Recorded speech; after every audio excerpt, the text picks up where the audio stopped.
Não vou comer bebida. Você pode tirar isso daqui.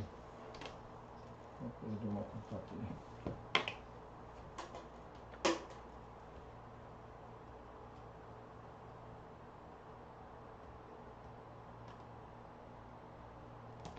Gente, boa noite. Tudo bom? Vendo aqui, iniciando hoje, a gente atrasou um pouquinho para poder a gente iniciar, porque teve que adaptar aqui uma pecinha aqui na nossa transmissão. Tá dando para ouvir direitinho? Tá dando para captar? Porque sem o nosso retorno aqui fica mais complicado. Tudo bem aí? Vocês estão conseguindo captar? A Elaine está me ouvindo? Muito bom. Gente, tudo bem? Graça e paz. Muito bom estar aqui com vocês mais uma vez. O Senhor tem sido bom para conosco, tem nos permitido estar diante dele, servindo, glorificando pela grandeza e misericórdia de um Deus tão maravilhoso. Né? Tá dando para captar aí direitinho? Bom, deixa eu beber um pouquinho d'água. Daniel, alguma coisa aqui que deu errado aqui no fiozinho aqui. Eu vou pegar a imagem da câmera mesmo, o volume, o som da câmera. Bom, gente, bom estar aqui com vocês mais uma vez. Domingo, dia 31 de maio, último dia, né, de maio, do mês de maio de 2020. O último maio que a gente vai poder, e eu espero assim, né, dizer, o último maio de quarentena, né, da nossa vida. E diante dessa situação toda, né, a gente dá graças a Deus, é muito grato ao Senhor por poder ter a oportunidade, ainda que virtualmente, comunicar o Evangelho do Senhor, a palavra do Senhor, a quem está aí do outro lado, ouvindo a mensagem. Eu espero que todos estejam bem, que todos estejam com o coração no Senhor, em paz, porque tempos são difíceis, esses tempos são difíceis, mas o Senhor é aquele que acalma o nosso coração, o Senhor é aquele que domina os tempos, o Senhor é aquele que governa os tempos. Amém? Eu queria iniciar essa transmissão com uma oração. Gostaria que você estivesse aí acompanhando comigo essa oração. Pai de amor e de graça, nós bendizemos o Senhor pela sua graça. Obrigado. Obrigado porque o Senhor tem nos dado a oportunidade de estarmos aqui juntinhos, ainda que virtualmente, a fim de que possamos comungar da mesma fé naquele que morreu na cruz por nossas vidas. A gente sabe que tem sido um tempo difícil para muitas pessoas, emocionalmente, mentalmente, financeiramente, mas o Senhor é aquele que sustenta, o Senhor é aquele que intervém, o Senhor é aquele que envolve-nos de uma maneira que a nossa vida encontra sentido mesmo em meio à tempestade. Então agradeço ao Senhor e que essa noite a palavra do Senhor venha nos fortalecer, venha nos alimentar, venha nos estimular a ir mais e prosseguir no caminho do Senhor. Amém. Bom, queridos, deixa eu só me organizar aqui, porque, como diz um amigo nosso, nesse momento de plantação, de pandemia, de quarentena, opa, a gente joga a gente cruza e cabeceia, por enquanto. Bom, queridos, eu gostaria de compartilhar com vocês nessa novidade. A gente está com transmissão tanto aqui no YouTube como no Facebook. Então, você que está assistindo-nos pelo Facebook, nós temos um canal, tá? Que se encontra aí na nossa... Deixa eu só colocar aqui para você. Aqui embaixo, ó. Aqui, tá? Nosso canal no YouTube, tá bom? Você pode acessar pelo Facebook, tem aí na descrição do link. Você pode ali acessar o YouTube, a imagem dali às vezes é melhor, a qualidade é melhor, e você pode assinar ali e se inscrever para nos ajudar na divulgação, propagação do Evangelho, tá bom? Vai ser muito bacana se você puder fazer isso pela gente. Bom, deixa eu tirar essa imagenzinha aqui. Eu não consegui ainda, calma aí. Aí, pronto. Bom, a gente hoje vai trabalhar um texto. Hoje a gente não vai ter louvor, né? A não ser que Elaine... Não vai. Hoje a gente vai sem... O louvor é o nosso. É a nossa vida ao Senhor. Bom, então você pode nos acompanhar tanto pelo Facebook como pelo YouTube. E você que está nos acompanhando pelo YouTube, sejam bem-vindos. Vocês que estão nos acompanhando pelo Facebook, sejam bem-vindos. Eu quero compartilhar com vocês em uma pequena passagem de Salmos, mas que tem uma riqueza profunda. Salmo de número 6. Se você vir o tema da nossa mensagem, se você viu no início, o tema da nossa mensagem é: livra-me desta dor. Uma imagem bem forte, onde a pessoa está gritando para dentro de si, com ela mesma ou para fora. E com essa imagem, a gente tem por tema o tema livra-me desta dor. Deixa eu tirar só aqui que estava fazendo barulho, tá bom? Salmo de número 6. Gostaria que vocês abrissem aí Salmo de número 6. Diz assim: Senhor, não me repreendas na tua ira, nem me castigues no teu furor. Tem compaixão de mim, Senhor, porque eu me sinto debilitado. Sara-me, Senhor, porque os meus ossos estão abalados. Também a minha alma está profundamente perturbada. Mas tu, Senhor, até quando? Volta-te, Senhor, e livra a minha alma. Salva-me por tua graça, pois na morte não há recordação de ti. No sepulcro, quem te dará louvor? Estou cansado de tanto gemer. Todas as noites faço nadar o meu leito, de minhas lágrimas o alago. Meus olhos de mágoa se acham amortecidos. Envelhecem por causa de todos os meus adversários. Apartai-vos de mim, todos os que praticais a iniquidade, porque o Senhor ouviu a voz do meu lamento, o Senhor ouviu a minha súplica, o Senhor acolheu a minha oração. Envergonhem-se e sejam sobremodo perturbados todos os meus inimigos, retirem-se de súbito, cobertos de vexame. Essa é a palavra do Senhor. Queridos, essa palavra foi escrita por Davi, o rei, e ela, na verdade, é uma canção. Salmos são canções que expressam o estado do ser humano que está escrevendo. Ora, uma euforia, ora, um lamento. No mesmo momento em que ele escreve um lamento, ele termina com uma ação de graças e um reconhecimento de Deus. Então, o salmista, ele é aquele indivíduo, ele é aquela pessoa, assim como eu e você. Ele não é um tipo de pessoa fantasiosa. Ele não é um tipo de pessoa inexistente. Ele não é um meta-humano. Ele não faz parte da cidade de Star City, onde, por causa de um envolvimento com o tubo de partículas contaminando pessoas normais, os transformando em meta-humanos, fez deles pessoas com poderes.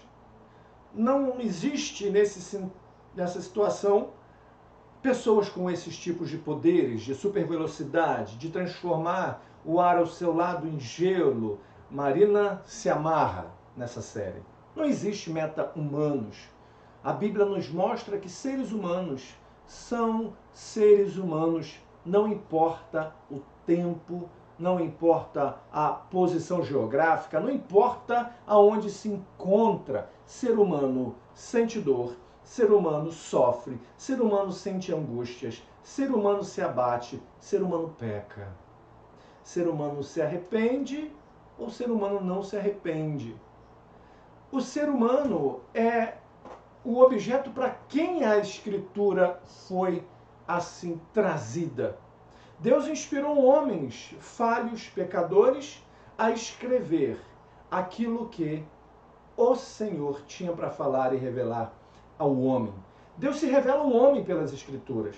Vale lembrar que essas Escrituras são inspiradas por Deus nos homens. E os homens estavam conscientes daquilo que eles estavam escrevendo. Eles não estavam em um transe, eles não estavam numa posição alienada da sua consciência e faculdade mental. Cada um escreveu dentro da sua cultura, da sua alimentação intelectual. Paulo escreveu inúmeras cartas, um homem muito mais estudioso. Pedro não escreveu tantas, um pescador. No entanto, tanto as cartas de Paulo quanto as de Pedro foram inspiradas pelo Senhor, pelo Espírito de Deus. Então a gente não pode deixar de ter essa percepção, de ter essa compreensão de que o Deus o qual nós servimos é o Deus que serve a homens e mulheres que são fracos, que são falhos, que são dependentes de alguém que é mais forte.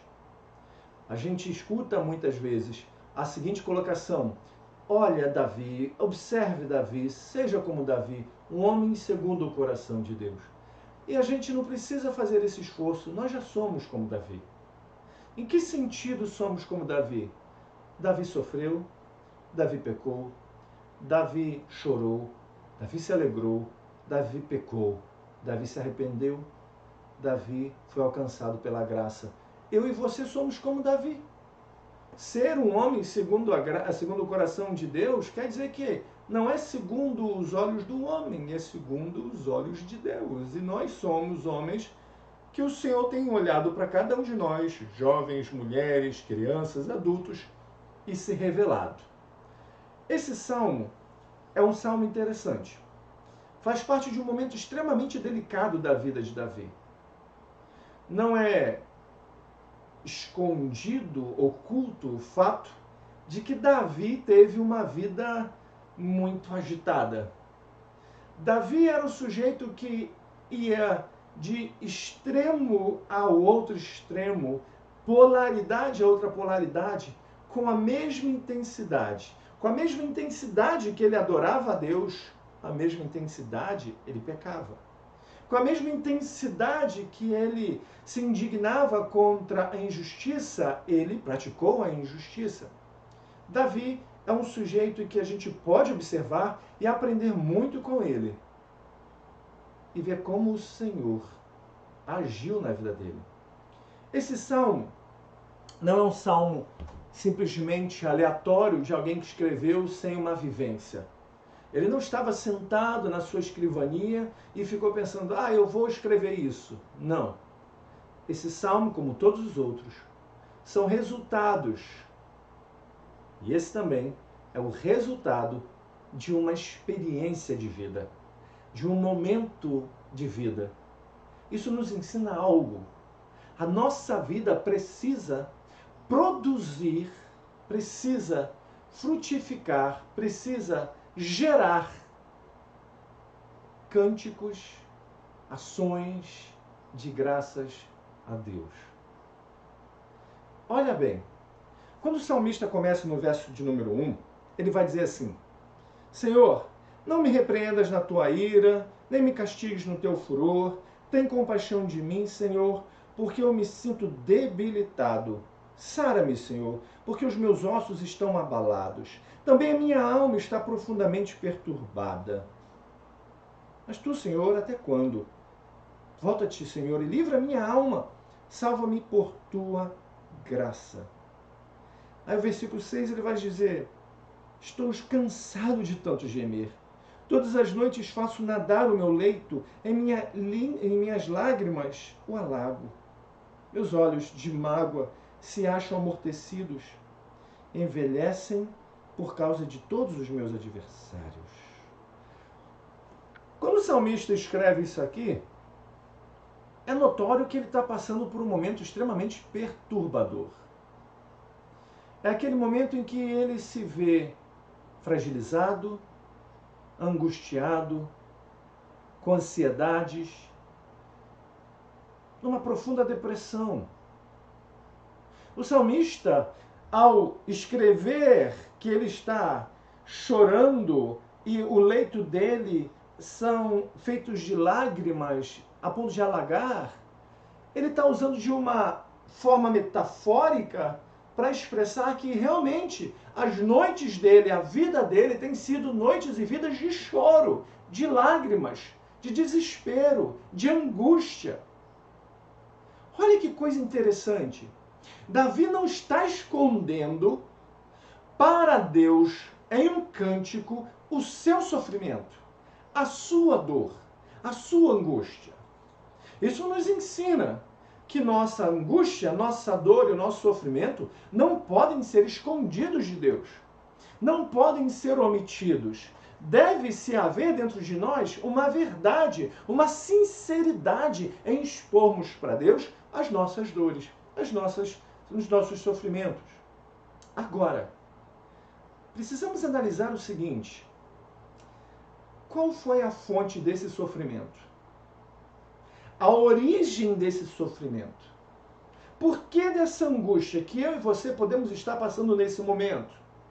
É uma angústia pela insegurança do tempo em que estamos, uma angústia, uma dor, uma incerteza, uma depressão que não foi causada diretamente por nós, ou é o resultado de algo que nós diretamente atuamos?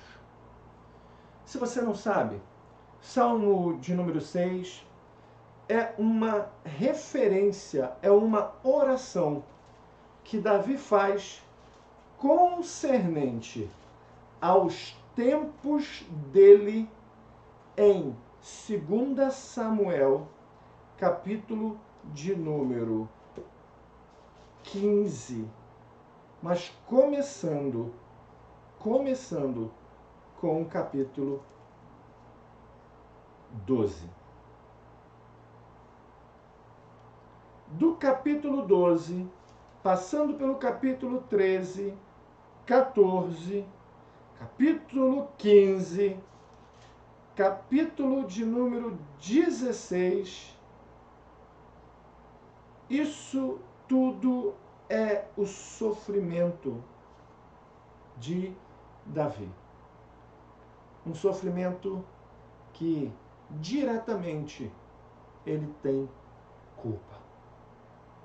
Veja, se você abrir comigo 2 Samuel, capítulo de número 12, 2 Samuca, capítulo de número 12,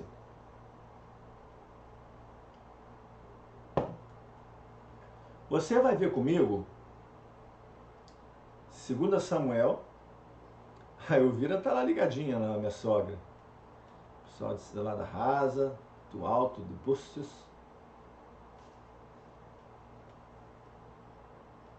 No YouTube não dá para saber, no Facebook não dá para saber não. 2 Samuel capítulo 12, você vai ter aquele momento, aquele sermão maravilhoso, talvez a palavra mais dura e o sermão mais profundo que um profeta tenha feito para um rei, que foi Natã chegando diante de Davi e falando acerca do ato de Davi. Chegando-se até ele falando: poxa, Davi, que coisa interessante. Como que você faria se um rico homem, cheio de ovelhas, se apoderasse de uma única ovelhinha de um pobre. Ah, esse sujeito deveria ser exterminado. Tá, esse sujeito é você, Davi. Você se apoderou da esposa de um homem que era amigo seu, cara. Você se apoderou da mulher chamada de Urias.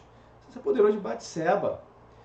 Você deveria estar no campo de batalha, você deveria estar guerreando e ficou no pátio, viu ela peladona lá, se interessou, chamou, deitou com ela e ela também deitou-se contigo, engravidou e nesse processo, sabendo que ela estava grávida, tu manda o seu amigo para frente de batalha para ele ser morto.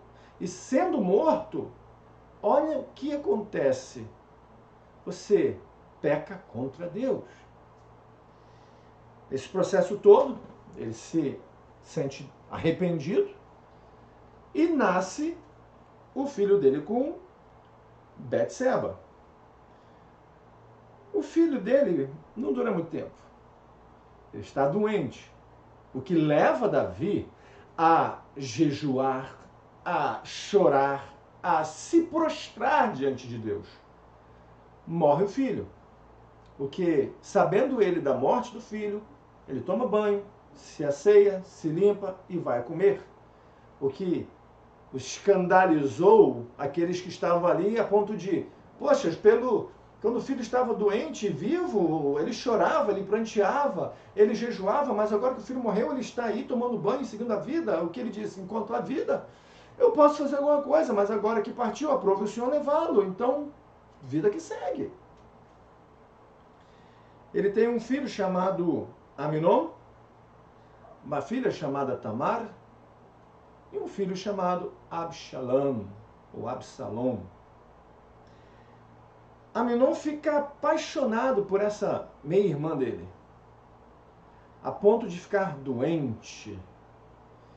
E a expressão ficar doente é uma atração doentia pela irmã.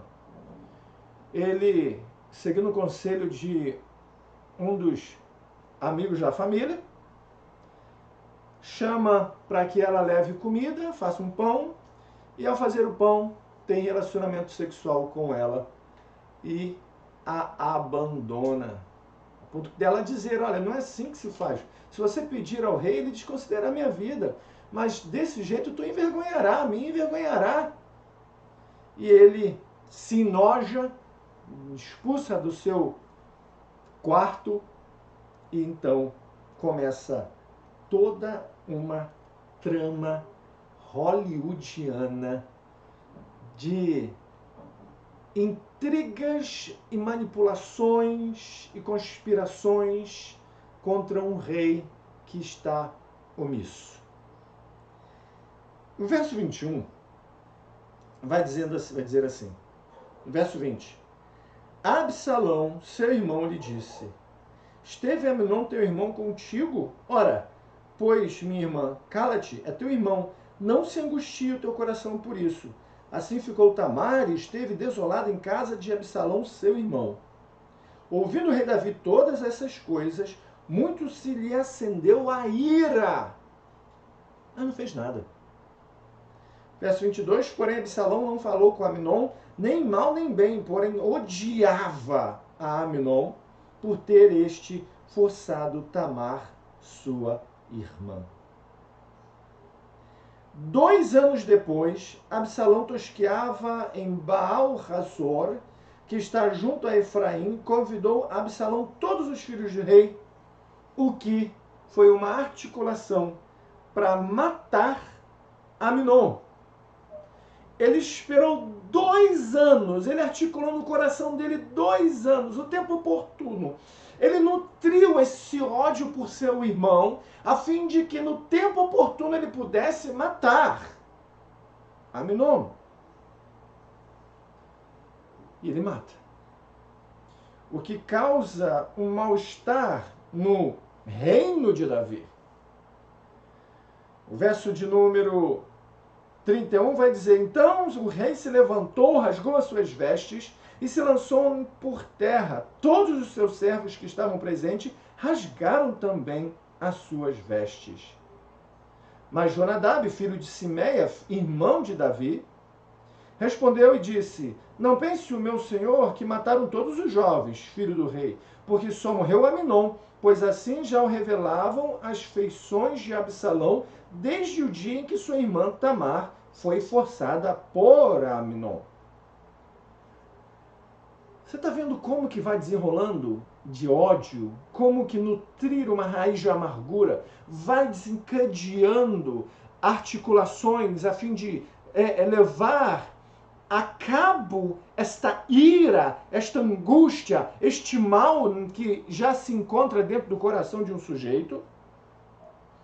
O verso 36 vai dizer: Mal acabara de falar, chegavam os filhos do rei, e levantando a voz choraram. Também o rei e todos os seus servos choraram amargamente. Absalão, porém, fugiu e se foi a Talmai, filho de Amiúde, rei de Gesur, e Davi pranteava seu filho todos os dias. Veja, perde o filho com Betseba, 2 anos depois perde o outro filho, e o filho que mata o seu outro filho vai embora. 3 filhos, num período de 2 anos, se partem, se distanciam do relacionamento. Um, ele nem chegou a ver crescer. Outro, ele descobre, é contado que é assassinado. E o terceiro foge, se bate o pé, mete o pé para longe dele.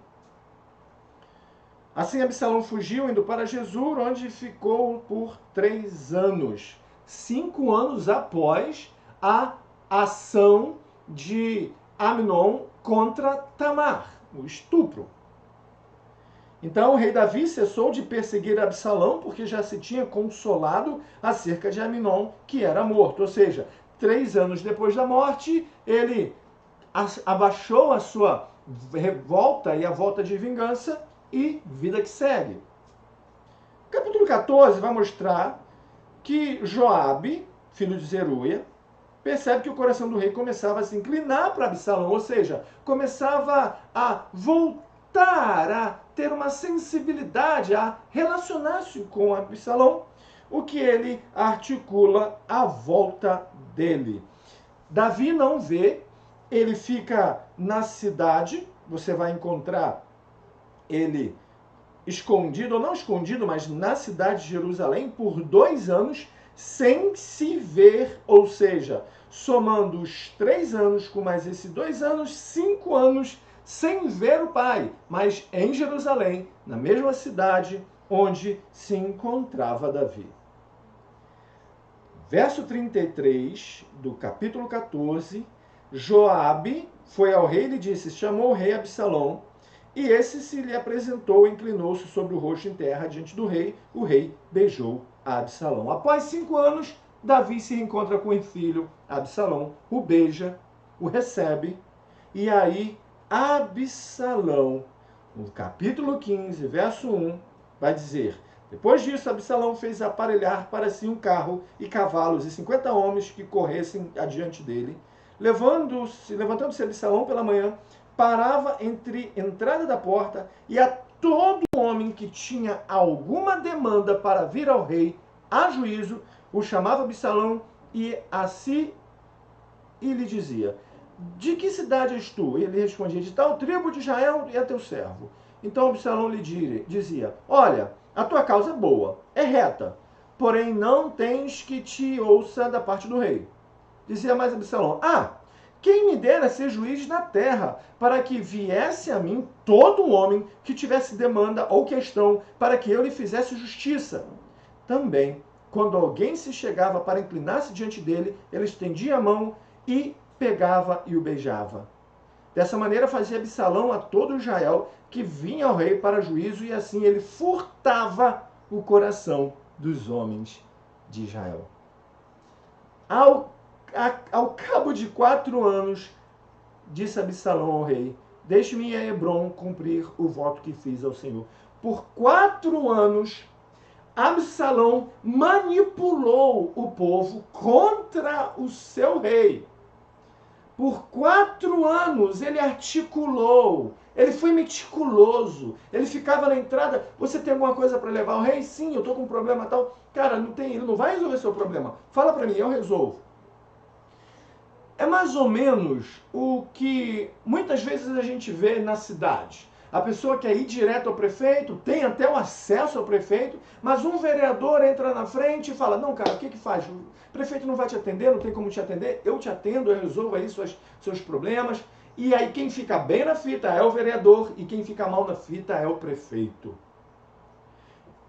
Isso acontece em qualquer ambiente, de trabalho, de igreja, em qualquer ambiente, em que, ao impedir alguém de chegar até o cabeça daquele lugar, o responsável, articula-se contra ele dizendo, olha, eu te escuto, os outros não. Eu te ajudo, o outro não. Eu faço, o outro não. Por 4 anos.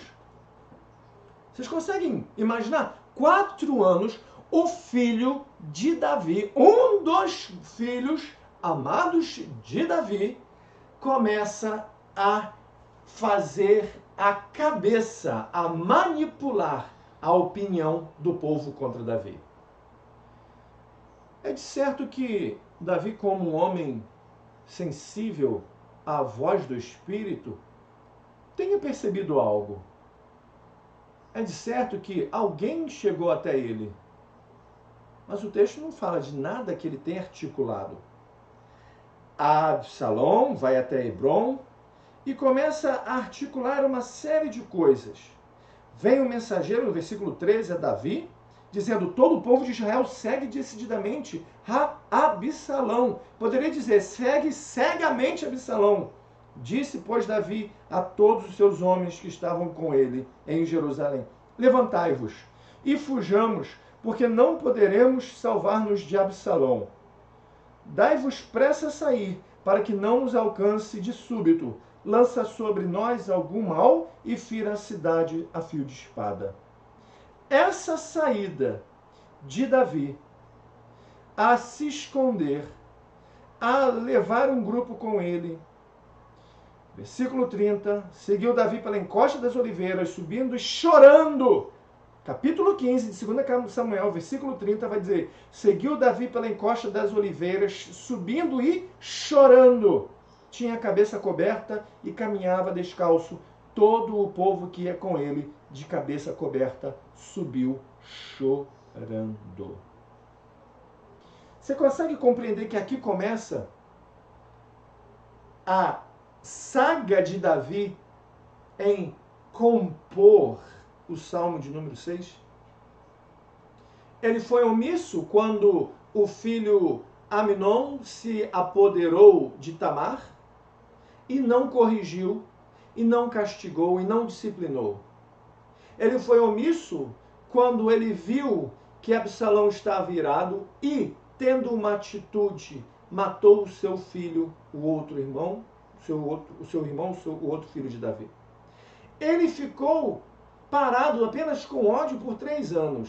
E depois desse tempo todo, ele ficou 5 anos com o filho na cidade sem vê-lo, sem se relacionar, sem orientar, sem disciplinar, sem amar, sem ter contato, sem ter o relacionamento. Você consegue ver que um mau tratamento, uma má gestão de Davi em sua família culminou em um filho totalmente amargurado, rebelde, que está a ponto de buscar a vida de Davi para matá-lo. O texto em seguida vai falar que ele pegou as concubinas de Davi e teve relacionamento sexual com elas no pátio para todo mundo ver, para expor a vergonha do seu pai. Imagine você e eu você que é pai, você que é mãe, ter o nosso filho indignado, irritado, chateado, amargurado contra a nossa vida e não podendo mais nos suportar, mas odiando. E a gente não ter como vê-lo, não ter um abraço, não ter o carinho, não poder corrigi-lo, porque o que está no coração dele é ódio, é raiva, é contenda, é articulação, é manipulação, é toda uma atitude de levar ao ponto final as articulações. Talvez você vai falar, isso é história de Bíblia. Isso é história de Bíblia. Mas e as histórias de nossa vida? Como a filha com o seu irmão vem matar os seus pais, a família Stoffen. O que falar de casos e mais casos que a imprensa nos traz de filhos que matam os seus pais por indignação? O que falar de uma filha no avião quando a mãe tira o aparelho de telefone celular e ela entra em uma ação tão devastadora na atitude que, se isso é alimentado por anos e anos, o que não fará essa jovem lá na frente? Davi está sofrendo por causa da sua ação, negligenciando a educação, a disciplina dos seus filhos. Não é novidade que Davi é um grande guerreiro, um grande rei, mas um péssimo pai. Um péssimo pai. E por ter sido um péssimo pai, ele está amargurando. E ele compõe um salmo que a gente usa para as nossas vidas hoje. Senhor, não me repreendas na tua ira, nem me castigue no teu furor. Tem compaixão de mim, Senhor, porque eu me sinto debilitado. Sara-me, Senhor, porque os meus ossos estão abalados. Davi está angustiado, Davi está com crise de ansiedade, com síndrome do pânico, e ele sabe que a causa disso não é o seu filho, mas ele. Porque se fosse o seu filho, ele oraria ao Senhor dizendo contra o seu filho.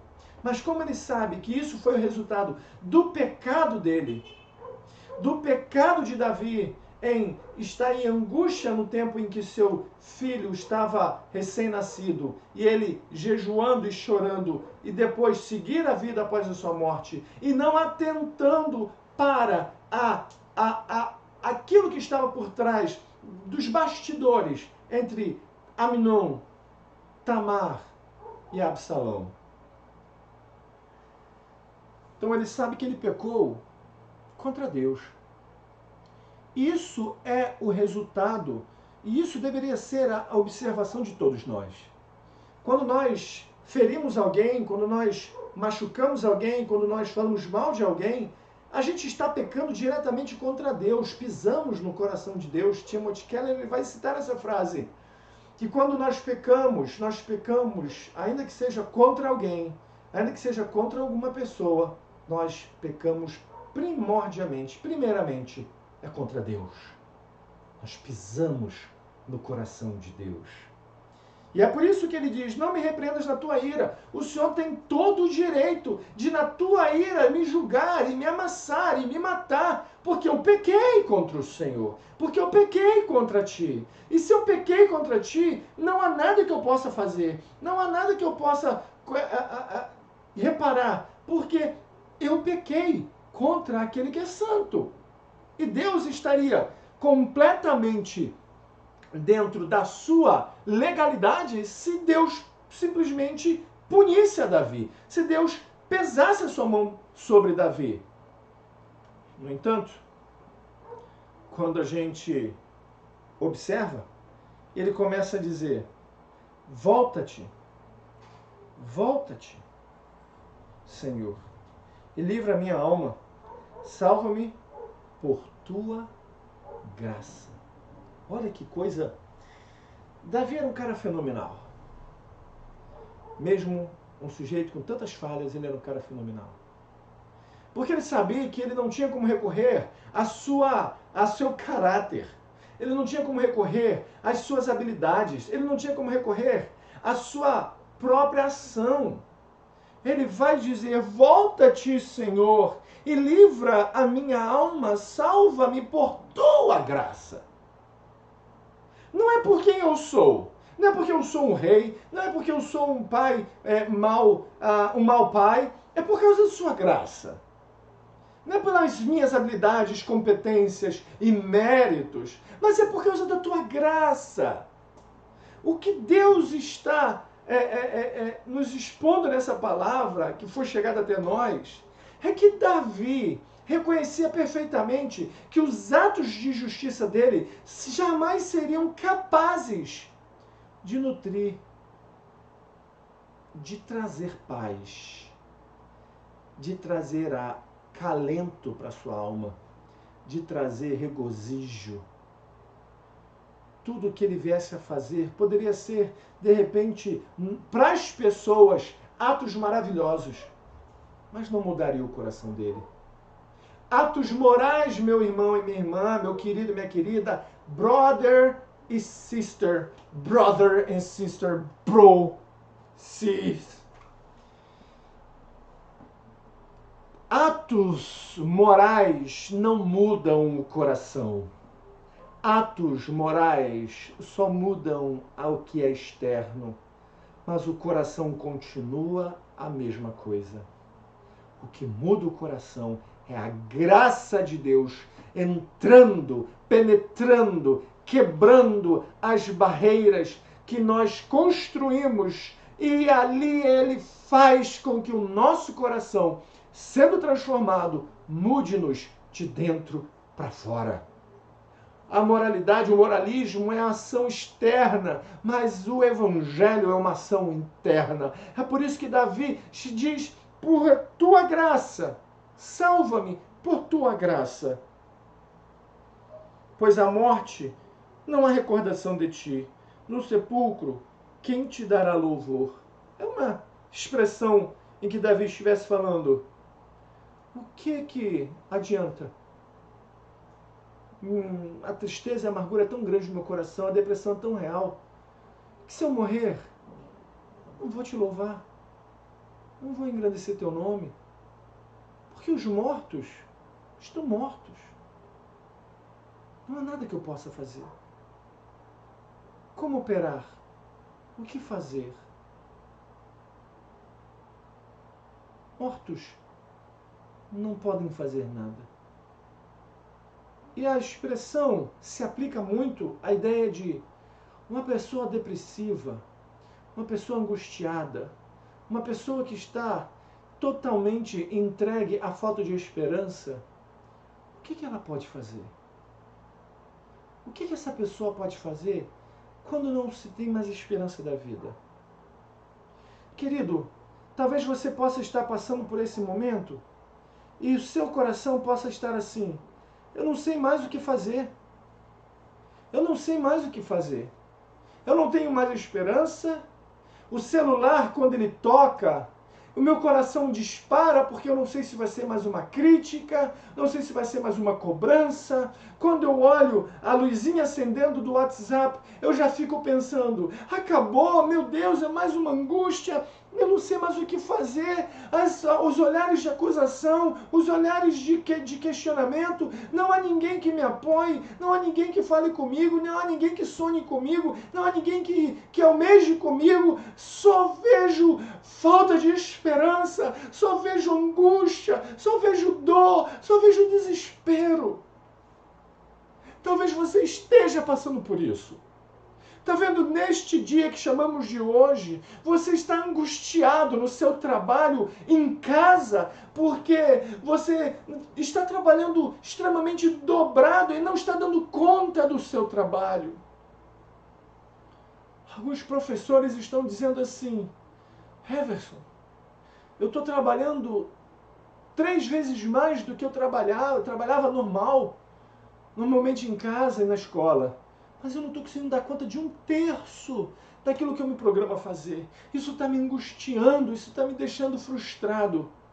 Há pastores que estão extremamente em crises de ansiedade, porque, embora estejamos na cidade de Cabo Frio, há outras cidades em que a situação é muito mais caótica e eles não podem nem sequer se dar o luxo de sair, ou estão no estado de que se encontram com as comorbidades em que eles podem estar muito suscetíveis ao contágio e está em uma congregação que é grande e chega dentro da casa dele, fala, fulano de tal está contaminado, fulano de tal morreu, fulano de tal está entubado, fulano de tal...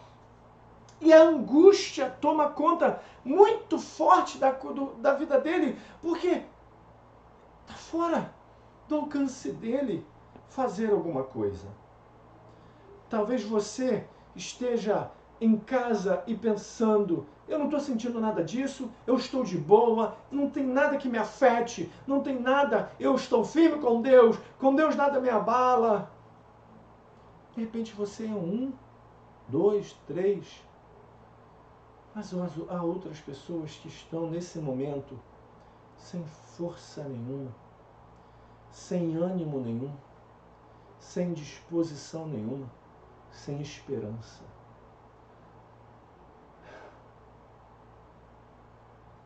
Estão clamando a Deus por salvação. Estão clamando a Deus por ajuda. Estão clamando a Deus por socorro. Quantas pessoas você não conhece que está em depressão nesse momento?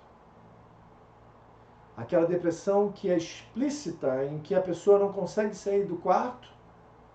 Aquela depressão que é implícita, onde se há sorrisos, onde se há gestos, onde o Instagram e o Facebook está repleto de fotos de perfil, em que a alegria chega a ser invejada, mas o coração está em desespero, em angústia, em pranto, em dor. Davi chorava. Davi chorava porque sabia que a família dele estava destruída, porque ele sabia que o filho dele teria um final triste, porque este é o final daqueles que praticam a iniquidade e não se arrependem. E ele já havia perdido 2 filhos no espaço de 2 anos, e nesse mais ínterim perderia um outro. Estou cansado de tanto gemer.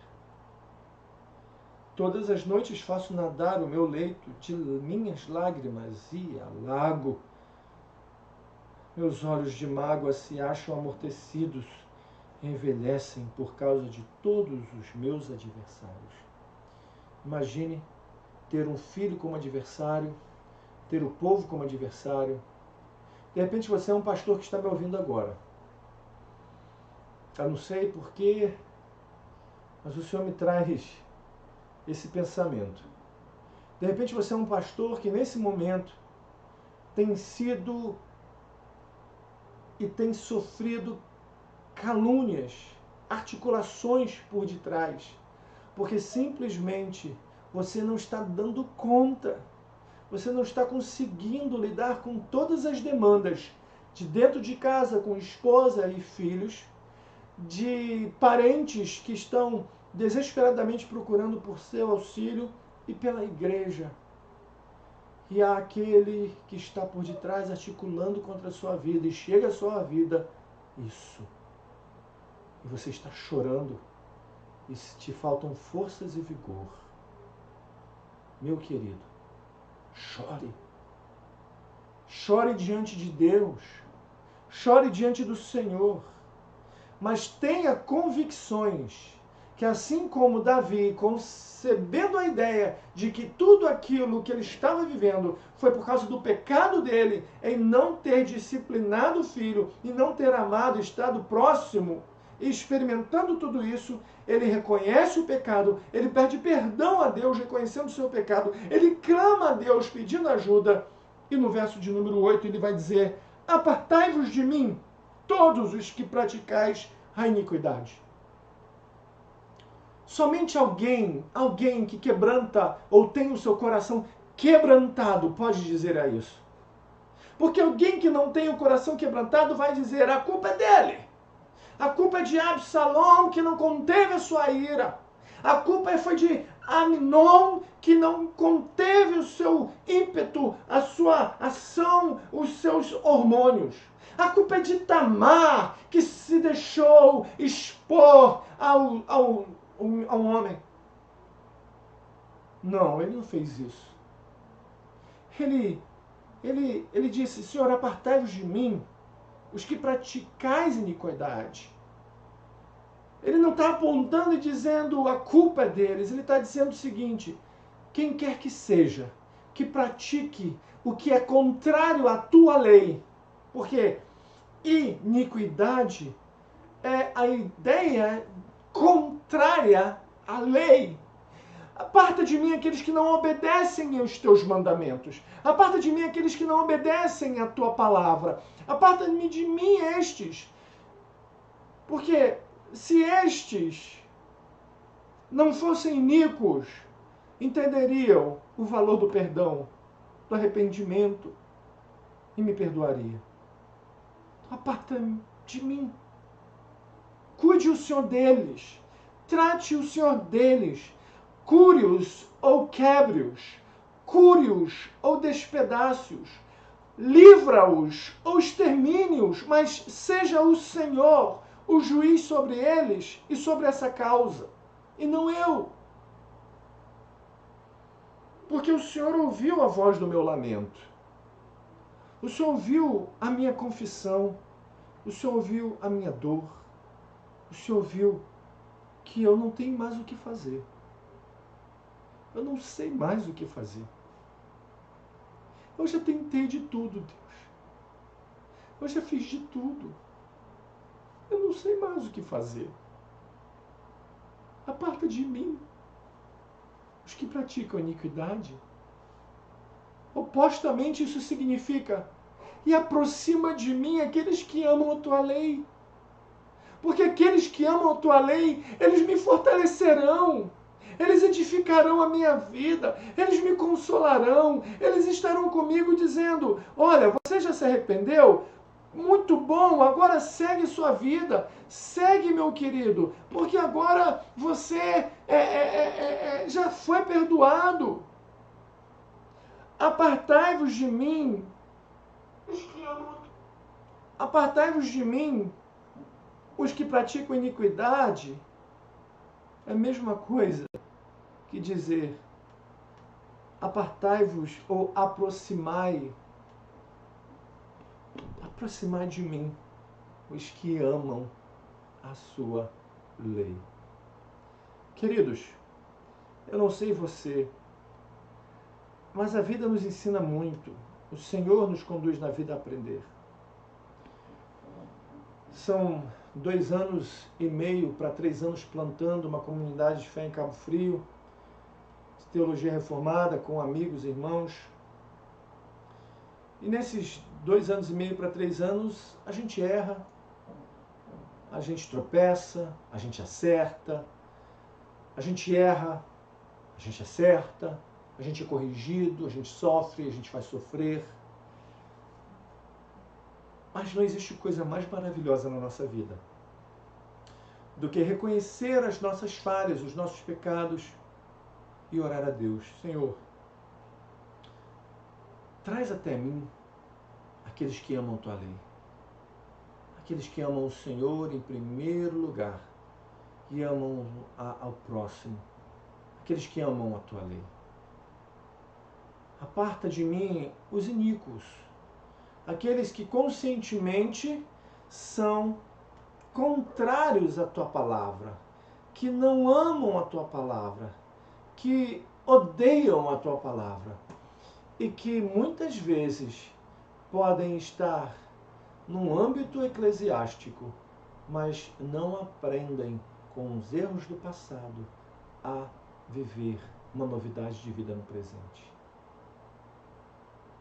Eu oro ao Senhor sempre isso, Senhor, que eu possa ser aquilo que as pessoas esperam daquele que ama a tua palavra, a tua lei, e que eu não seja contado como iníquo, aquele em que as pessoas têm orado, Senhor, aparta-te de mim. Quando a gente olha para Davi, Apartai-vos de mim, Absalão, apartai-vos de mim, esses todos que estão ali. Seja o Senhor juiz, porque eu já confessei a meu pecado. O Senhor já ouviu a minha voz de lamento, eu já confessei os meus pecados. O Senhor ouviu a minha súplica. Olha que coisa maravilhosa. O Senhor acolhe a minha oração. Oh, aleluia! Aleluia! Olha que coisa linda! Ele começa essa oração dizendo: Senhor, não me repreende na tua ira, nem me castigues no teu furor. Tem compaixão de mim, Senhor. Esse pessoal está me perseguindo, eu estou saindo fugido. Mas o Senhor ouviu o meu lamento. O Senhor ouviu a minha súplica. O Senhor acolheu a minha oração. Sabe o que isso quer dizer? Que o Senhor acolheu, Ele recebeu, Ele ouviu e Ele vai responder. Você vê que o tipo de oração que Deus responde é a oração em que a gente reconhece o nosso pecado, é a oração em que a gente não atribui ao outro o julgamento, mas que atribui ao outro o Deus que possa julgá-los. O Senhor é Deus maravilhoso, porque quando reconhecemos o nosso pecado, quando não colocamos a nossa ira diante do outro, mas deixamos que Deus o julgue pela graça dele como nos julga, e reconhecendo a nossa falibilidade, o nosso pecado, clamando a Deus pela misericórdia dele, ele ouve e ele nos responde. Pode não responder naquela noite, pode não te responder hoje, homem ou mulher, jovem ou criança, mas ele responde. Meu querido, de repente você é um adolescente ou um pré-adolescente que está desesperado porque você não está tendo as aulas normais, está tendo as aulas por modo remoto, ou você é de uma escola pública e não sabe como vai lidar, é o seu terceiro ano, a sua expectativa do Enem, você queria muito estudar e toda essa dificuldade, não sabe como é que vai completar porque são mais dias sem aula e você está aflito. E você tem chorado. Os seus projetos, jovem, os teus projetos, jovem padawan, de repente foram: poxa, esse ano é o terceirão, eu vou me dedicar no terceirão, e aí quem sabe eu vou fazer o Enem com muito mais segurança. E aí você olha e: poxa, perdi já uns 2 meses indo para o terceiro mês, e você começa a chorar, porque você tinha ideias de como isso seria. De repente, mãe, esse era o ano que você estava planejando ter um filho. E comentando com seu esposo, falava: poxa, esse ano a gente vai começar em fevereiro, fevereiro e março a gente começa. E surge tudo isso, você trava porque o seu marido já não está com o emprego e você é a única que está segurando toda a família. De repente você é um universitário que estava com planos de, nesse bimestre, terminar com chave de ouro para fazer com sua prova da OAB. De repente você é um universitário e os seus amigos estão falando: tu não é crente? Cadê o Deus, seu Deus aí? Essas brigas de crente aí, brigas de crente por causa de poder político, e você deve ser da mesma laia desse pessoal aí. E você tendo que lidar e expressar a sua fé de maneira a não perder a esperança. Querido, a sua súplica, ela é ouvida por Deus. Querida, a sua súplica ela é ouvida por Deus quando você reconhece que você precisa dele. E que não é porque você é bom, é porque ele é bom. É porque você realmente precisa dele. O verso 10 ele vai dizer: vergonham-se e sejam sobremodo perturbados todos os meus inimigos. Retirem-se de súbito, cobertos de vexame. Olha o que ele diz: bom, eu sei que o Senhor ouviu a minha oração. Então os meus inimigos já estão na mão do Senhor. Meu querido, se você está em dúvida acerca do seu futuro, se a quarentena e a pandemia se tornaram inimigos do seu futuro, o seu futuro está na mão do Senhor, porque esta quarentena e esta pandemia estão nas mãos do Senhor. Então não tenha medo. Entregue a sua petição, o seu desejo, o seu sonho na mão de Deus. Homem, de repente você está, poxa, mas eu fiz tantos planos, eu comecei tudo, eu investi tudo. Deus, entrega na mão de Deus. Ele já ouviu e já te responderá. Olha que coisa interessante, ele fala, envergonhem-se e sejam sobremodo perturbados todos os meus inimigos, retirem-se de súbito, cobertos de vexame. Assim o Senhor vai fazer na nossa vida, vai fazer na sua vida. Tudo que se levanta contra a sua vida, todos os que se levantam contra a sua vida e estão se levantando contra a sua vida, tentando impedir aquilo que Deus tem na sua vida, ainda que seja de uma maneira que você tenha pecado e causado esse levante, se você se arrependeu, se você olhou para trás e disse, eu errei, eu transgredi contra Deus, pequei, como Davi fez em Salmo 51, contra ti, Senhor, apenas contra ti eu pequei. Você pode ter certeza, ele ouve essa oração e ele vai intervir na sua vida. Ele vai intervir na sua vida. Sabe o que aconteceu? Se você olhar, você vai ver que Davi tem toda a articulação de Deus. E quando Absalão vem para atacar e matar Davi, cabeludo que era, bem diferente desse que te fala, prende-se em um galho de uma árvore e os valentes de Davi o matam. E aí o levante de Absalão se vai por terra e Davi chora, Absalão, Absalão, meu filho, meu filho. E Davi segue sua vida. Preste atenção. Aquilo que se levanta contra a sua vida, entrega na mão de Deus. Pode ser a coisa mais íntima, como o filho, no caso de Davi. Pode ser uma coisa mais íntima, de cunho pessoal, um projeto, um sonho, um desejo, e de repente na sua ansiedade você tomou decisões que levaram você a passar pelo que você está passando. Tenha certeza. Vá diante de Deus. Entregue, confie, porque Ele ouve a nossa oração. Ele responde no tempo oportuno. Amém? Vamos orar. Pai, que a nossa oração seja essa.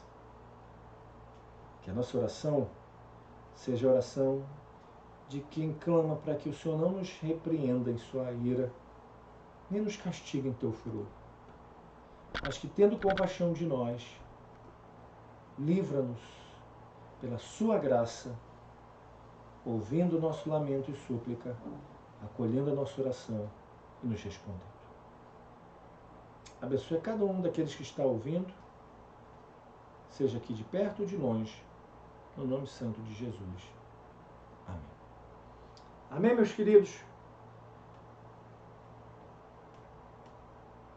Eu queria compartilhar com vocês, mais uma vez, você que está nos acompanhando, nós temos o canal no YouTube. Então a gente precisa de pessoas inscritas para que eu possa botar o nome na URL Comunidade Cristã Redentor. Enquanto isso, fica aquela 320 letras com números, o que atrapalha na hora de botar ali um maior, um reduzido, né? Então, por favor, eu gostaria que vocês pudessem se inscrever lá, ativassem lá o sininho. Além das transmissões das quartas de estudos de Hebreus e domingos, estamos trabalhando salmos aos domingos. Eu vou também fazer alguns vídeos com perguntas e respostas, e se você tiver com o sininho ativado, sempre você vai receber esse recado de que há vídeo novo no canal. Amém?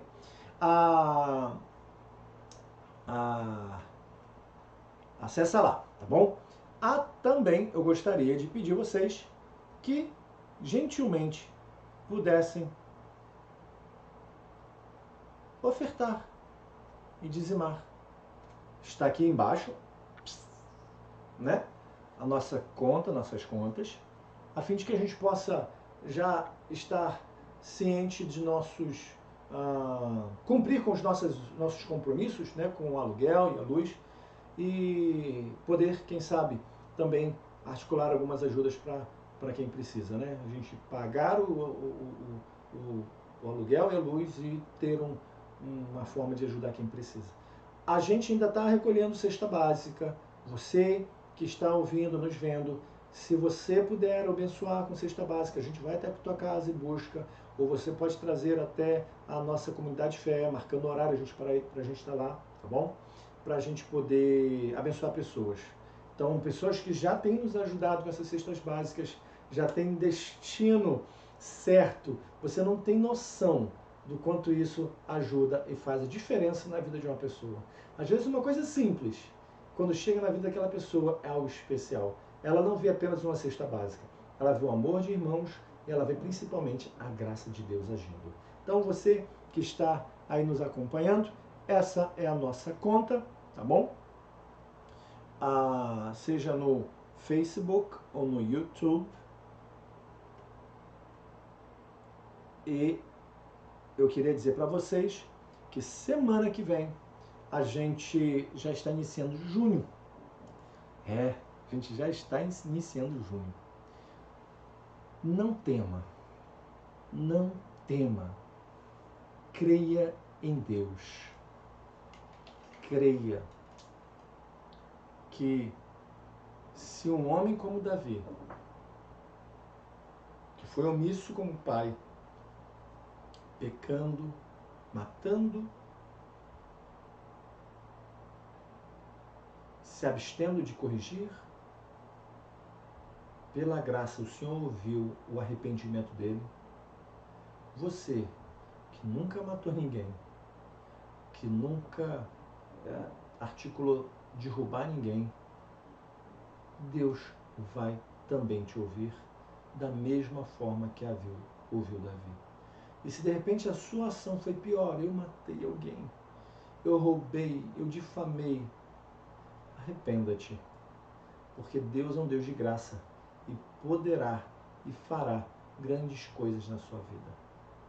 Creia, creia. Não se desespere, meu amigo, não se desespere, minha amiga. Eu creio que o Senhor tem cuidado de nós e Ele jamais deixará de cuidar, tá bom? Então, eu convido você, tá bom, a se inscrever em nosso canal. Vai ser uma grande maravilha.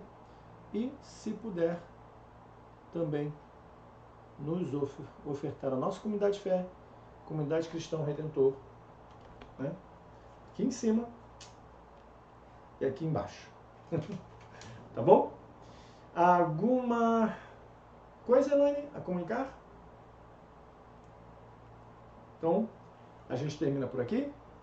Semana que vem a gente volta com nossas lives das 23 horas, tá bom? Eu volto semana que vem. Essas 2 semanas foram 2 semanas muito atípicas, de coisas que a gente não costumava fazer na escola. Então, semana que vem eu começo com nossas lives, das 11 horas. Palavras para meditar, palavras de esperança, de fé. Meu querido, não duvide de que Deus tem para a sua vida. Deus, Ele é perito. Ele é perito em botar ordem naquilo que chamamos de caos. A terra estava sem forma e vazia. Vohu, tovu vahohu. Estava sem forma e vazia. Ele colocou ordem. A sua vida pode estar um caos hoje, mas Ele pode colocar ordem. Experimente essa graça maravilhosa. Deus não esqueceu de você. Deus te ouve. Vamos orar.